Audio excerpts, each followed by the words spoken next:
रामकृष्ण हरी माऊली पाऊली चालती पंढरीची वाट करत सर्व पालख्या आज पंढरपूरमध्ये दाखल झालेल्या आहेत आणि यासाठी ही सगळा चंद्रभागेचा परिसर आपण पाऊली चालती पंढरीची वाट करत आळंदी देहूवरून निघालेले वारकरी अखेर आज पंढरपूरमध्ये दाखल झालेले आहेत। मी सध्या उभा आहे चंद्रभागेच्या तीरावरती, जो वारकऱ्यांचा हा मेळा आपल्याला पाहायला मिळतोय।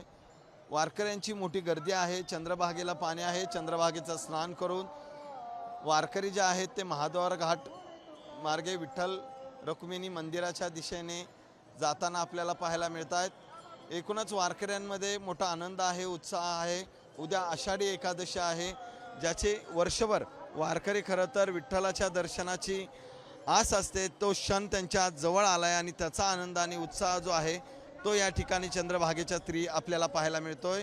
ज्ञानोबा माऊली तुकारामाचा गजर असतील, रामकृष्ण हरेचा गजर असेल, हे सगळे भजन अभंग कीर्तन करत खरं तर या ठिकाणी हा आनंद जो आहे तो साजरा करतात। त्यामुळं आषाढी एकादशी निमित्त स्थानिक प्रशासनाने ही मोठी जय्यत तयारी केली। ही सगळी जय्यत तयारी आणि हा चंद्रभागेचा आपण मेळा पाहतोय। उद्या आषाढी एकादशी आहे आणि त्याचे सर्व आनंद जो आहे तो वारकऱ्यांच्या मनामध्ये आहे। त्यामुळं अनेक खेळ खेळले जातात, अभंग कीर्तन भजन म्हटलं जातं आणि उद्या आषाढी एकादशीची संपूर्ण तयारी आणि संपूर्ण आता वारकरी जे आहेत ते विठ्ठलाच्या दर्शनासाठी जाताना पाहायला मिळतात। कॅमेरामन आदर्श कटकेसह सचिन जाधव, साम टीव्ही न्यूज, पंढरपूर।